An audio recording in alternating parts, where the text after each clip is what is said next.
It all began on October 1st of the previous year, a day that marked the celebration of Ram Navami. Like every year, the Raghuvanshi community had organized a traditional Bandara community feast. But this gathering held more than just food and rituals. It was also the day when names of eligible bachelors and bachelorettes were entered into the community's matrimonial register. That day, as Sonam Raghuvanshi's family browsed through the register, one profile stood out: Raja Raghuvanshi. He was well settled, had a decent government job, and most importantly, he lived in Indore, just like them. For Sonam's parents, Raja seemed like the ideal match. Soon after, Sonam's mother reached out to Raja's family over the phone. Meetings were arranged, and soon both families came together. Raja and Sonam met in person, and the alliance was quickly fixed. But from the very beginning, there were subtle red flags, ones that Raja noticed but his family, unfortunately, overlooked. Shortly after the engagement, Raja confided in his mother. He told her that Sonam didn't seem interested in him. He had once invited her to watch a movie with him, hoping to spend some time together before marriage, but Sonam refused. Even during phone calls, she seemed distant, often not answering or ending conversations abruptly. When Raja's mother gently asked Sonam about her cold behavior, Sonam replied casually that she was busy with office work and couldn't always talk. Her explanation seemed reasonable at the time, and the matter was dropped. Then came May 10th, their wedding day. Both families were overjoyed, and the celebrations were grand. Raja, like any newlywed groom, looked forward to beginning this new chapter of life. He even planned a honeymoon trip to Kashmir. But after reports of a tragic incident in Pahalgam, he decided to postpone the trip out of caution. That's when something unexpected happened. Without even discussing it with Raja, Sonam booked flight tickets to Meghalaya. Raja was surprised and confused. He hadn't agreed to the destination, nor had they discussed it. Raja also informed his mother that Sonam had booked the trip to Meghalaya without consulting him. Though he hadn't originally planned to go there, Raja didn't protest much and reluctantly agreed. On May 20th, the couple boarded a connecting flight from Bengaluru to Guwahati. Upon arrival, they visited the famous Kamakhya Temple, a revered Shakti Peeth in Assam known for its spiritual significance and history. It was a stop that hinted at beginning their journey with blessings, yet fate had other plans. 2 days later, on the morning of May 22nd, they left Guwahati and headed toward Meghalaya, eventually checking into a homestay near Cherrapunji, a popular tourist spot known for its waterfalls and lush landscapes. That same day, they rented a scooter and explored the scenic surroundings, seemingly like any normal honeymooning couple. Then came May 23rd, the day everything changed. At 5:30 a.m., the couple checked out of their homestay. This struck the owner as odd. Early morning checkouts were rare, especially among tourists. But he didn't press further. That morning, they set out on a long, unusual journey, traveling nearly 330 kilometers to visit a remote waterfall. What made this decision even more suspicious was that the area was under curfew, and the route they took was narrow, winding, and difficult to navigate, particularly for visitors unfamiliar with the terrain. Sometime during the trip, around 1:30 p.m., Raja's mother called. It was Sonam who answered the call. She told her mother-in-law that they had visited a waterfall, were climbing a steep path, and had stopped at a cafe nearby to rest. She gave no sign of distress. But then, around 2 p.m., Raja's family tried to call again. This time, Raja's phone was switched off. They tried reaching Sonam as well, but her phone too was powered off. Concerned, the family continued trying multiple times throughout the day, but none of the calls went through. Still, they reassured themselves, perhaps it was just a network issue. After all, they were in a hilly, remote region. Maybe their phones had run out of battery or were turned off temporarily. It wasn't until May 24th that the anxiety began to set in. Raja's family called again. Still no response. Now, panic started to take hold. In their desperation to understand what was going on, they began reviewing the photos Raja and Sonam had sent them during the trip. In one of the last pictures, both were seen sitting on a rented scooter, a detail that would later prove vital in tracing their final movements. In one of the pictures Raja had sent to his family, the rented scooter's number plate was clearly visible. Desperate for any lead, Raja's brother dialed the contact number printed on the scooter. The owner picked up. What he said only deepened the family's fears. Yes, he confirmed, they rented the scooter from me, but they haven't returned it yet. That was enough to spark panic on both sides, Sonam's and Raja's families. With no communication from either of them for over 24 hours, and now learning that the scooter had not been returned, the situation took a more urgent turn. The very next day, Raja's and Sonam's brother flew to Shillong via Guwahati, hoping to trace their whereabouts. Upon arrival, Raja's brother tried to file a missing persons complaint with the Shillong police, but initially, the local authorities did not take the matter seriously. Frustrated by the lack of urgency, the family reached out to senior officials back home in Indore, including the police commissioner. The pressure mounted when the case caught the attention of Madhya Pradesh Chief Minister Mohan Yadav. Following this, coordination between Indore police and Meghalaya police began, and finally, the matter was treated with the seriousness it demanded. With orders from the top, a search operation was launched involving the State Disaster Response Force, SDRF, and intelligence units. The first breakthrough came when local authorities received a report of an abandoned scooter found near a remote location. On checking the registration details, it turned out to be the same vehicle Raja and Sonam had rented. The investigation moved quickly from there. Inquiries led the police to a local tourist guide, who revealed that he had initially offered his services to the couple. However, they declined and said they already had a guide. But what the guide shared next shocked the investigators. He mentioned that he had seen Raja and Sonam with 3 other men who were speaking in fluent Hindi with them. The details struck the guide as unusual. In Meghalaya, Hindi isn't commonly spoken by locals, and when it is, the accent is usually a clear giveaway. But these men didn't sound like locals at all. I can tell when someone from here speaks Hindi, the guide explained. But these 3, they weren't from Meghalaya. He also reported something disturbing. The last time he saw the group, they were headed toward the waterfall trail. Raja was walking ahead with the 3 men, while Sonam stayed behind. It was a detail that changed everything. From a missing person case, it now began to look like something far more sinister. A planned ambush, where Raja had unknowingly walked into danger, while the person he trusted most stayed behind, watching. There was something deeply unsettling about the location where Raja and Sonam had last been seen. The waterfall area they were heading toward was notoriously unsafe, especially for outsiders. Over the years, there have been multiple reports of robberies and violent incidents involving tourists. In fact, not long ago, a Hungarian tourist had lost his life under mysterious circumstances in the same region. Locals knew it well. This was not a place for strangers to wander freely, especially without proper security or local guidance.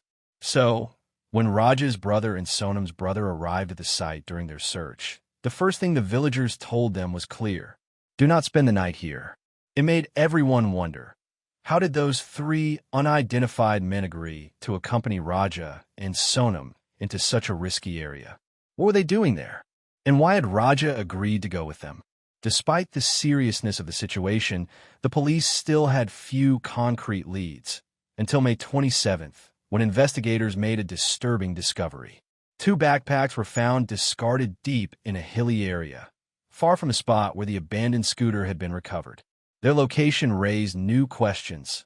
Why were the bags so far apart? Had Raja and Sonam been separated? But before any answers could be found, the weather turned hostile. Torrential rainfall over the next few days forced rescue operations to halt repeatedly. The terrain grew slippery and dangerous, making any search nearly impossible. Then came June 2nd. During a resumed search operation, a rescue team spotted something lying in a ravine beneath a steep hill. When they climbed down to investigate, they discovered a man's dead body, severely decomposed and lying in an unnatural position. The condition of the corpse was so bad that identification seemed nearly impossible. The body was brought to a local hospital. Raj's brother was called in for identification.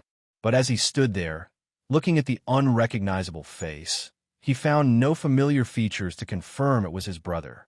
Then, something caught his eye, a tattoo on the wrist of the body. It read Raja. As soon as he saw it, he broke down. It was his brother. The confirmation was heartbreaking. Within 2 days, the post-mortem report arrived, and what it revealed shattered any lingering hope that this had been an accident. Raja had been murdered. The cause of death, a deep wound inflicted by a sharp weapon. Not just any weapon, but one commonly used for cutting trees in forested, hilly regions. There was no doubt now. Raja hadn't fallen. He had been hunted. On June 4th, Raja's body was brought back to Indore for the final rites. But amidst the grief, a far more pressing and chilling question loomed over everyone. Where was Sonam? Speculations ran wild. Some feared that Sonam might have also been murdered. Others whispered darker possibilities. Had she been abducted and sold to a trafficking gang, perhaps smuggled into Bangladesh? Or the most disturbing theory of all, was Sonam involved in Raja's murder? Had she orchestrated it and then disappeared? But even as this theory quietly echoed in the minds of many, no one had the courage to say it out loud. After all, why would a woman have her husband murdered just 3 weeks into their marriage? Still, the suspense only deepened because there was no trace of Sonam. No sightings, no calls, no digital footprint. It was as if she had vanished in a thin air. Meanwhile, the Meghalaya police were intensifying their investigation. They re-examined tower pings and call records more closely, and soon uncovered a critical clue. Sonam had been using a second phone number unknown to her family, and this number had been used to make calls from the same location in Meghalaya to a contact in Indore. It was a breakthrough. Acting on this lead, Meghalaya police began coordinating with the Madhya Pradesh and Uttar Pradesh police. A series of raids followed, and soon, 4 suspects were taken into custody. Raj Kushwaha and Vishal Chauhan were arrested from Indore. Akash Rajput was picked up from the outskirts of the city, and Anand Kormi was tracked down in Bina, Madhya Pradesh. Then came another dramatic twist. On the night of June 8th, over 1,100 kilometers away from Meghalaya, in Ghazipur, Uttar Pradesh, a young woman appeared near a roadside eatery, disoriented, exhausted, and frightened. She was wearing a black t-shirt and track pants. Her hair was unkempt, her face pale and drawn, as if she hadn't slept for days. Approaching a boy working at the dhaba, she softly asked, "Bia, can I please borrow your phone? I need to call my family." The boy handed her his phone, and as soon as she began speaking, she broke down in tears. No one at the time knew who she was. But as a small crowd gathered, a few women in the area began to recognize her face. Still, no one could believe what they were seeing. Was this really Sonam Raghuvanshi? After all, Ghazipur was over 1,000 kilometers from where she was last seen in the northeast. After speaking to her brother on the phone, Sonam sat down on a nearby cot and began crying uncontrollably. Moments later, a call came in on the same number she had just used. It was her brother calling back. He immediately told the dhaba owner, "Please call the police right away." The dhaba owner did as instructed, and soon, local police arrived at the scene. When questioned, Sonam revealed her identity, and the officers immediately realized who she was, the missing woman connected to the shocking murder case of Raja Raghuvanshi. They took her into custody and escorted her to the police station. Sonam's sudden appearance and arrest sparked a wave of divided emotions across both families. Raja's brother, visibly heartbroken and angry, openly declared, "I believe Sonam is the one who had my brother killed." But Sonam's father strongly opposed this. He claimed, "This is a setup. Someone is framing my daughter. The Meghalaya police are trying to make her a scapegoat." He even demanded a CBI investigation, adding, "What proof do they have? Why would she hire contract killers? And if she did, what was the motive? There must be a reason. What is it?" Meanwhile, Meghalaya police publicly stated that Sonam was behind the murder, alleging that she had hired contract killers to eliminate her husband. At this stage, that theory began to appear increasingly plausible, mainly because of a chilling timeline. If Raja Raghuvanshi disappeared on May 23rd, and assuming Sonam didn't know what happened to him. Then why didn't she report it to the police immediately? Why didn't she alert anyone for 17 straight days? She was clearly capable of calling her family. She did it on June 8th, using a stranger's phone in Ghazipur. Why didn't she do it sooner? Why didn't she call for help the day Raja went missing? These critical questions raised serious doubts about her role. And then came another troubling detail. All the men arrested so far in connection with Raja's murder were from Indore. Among them, one Raj Kushwaha was reported to be a close friend of Sonam Raghuvanshi. Could that be a coincidence? Adding to the suspicions was Sonam's behavior before and after the wedding. She reportedly showed very little interest in Raja prior to the marriage. Then, without even discussing it with him, she booked flight tickets to Meghalaya. Once there, she took him to a remote location that was known to be unsafe for tourists, a place where incidents of robbery and even deaths had occurred in the past. All of these decisions, seemingly small on their own, together began to raise serious doubts. But amid all the speculation, one question troubled everyone the most. If Sonam truly didn't want to marry Raja, or if she was involved with someone else, why resort to murder? Why not simply walk away from the marriage? Why not tell her parents, or even Raja himself, that she wasn't ready or willing to continue? Why take such a cruel and irreversible step to have her own husband killed?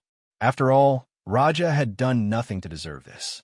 As of now, the case is still under investigation.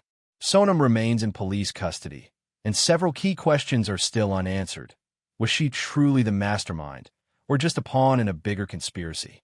Who were the other men involved, and what exactly happened in those final moments near the waterfall? The Raghuvanshi family is still grieving. For them, justice is the only hope left after losing a son who had done nothing wrong, a young man who trusted, loved, and obeyed, only to meet a brutal end. But perhaps the most unexpected development came from Sonam's own family. Her parents issued a public statement, saying, "If our daughter is guilty, we will cut all ties with her. We stand for justice, not for crime." Even more striking was the reaction of Sonam's brother, as he spoke to reporters. "If my sister is found guilty, she deserves nothing less than the death penalty.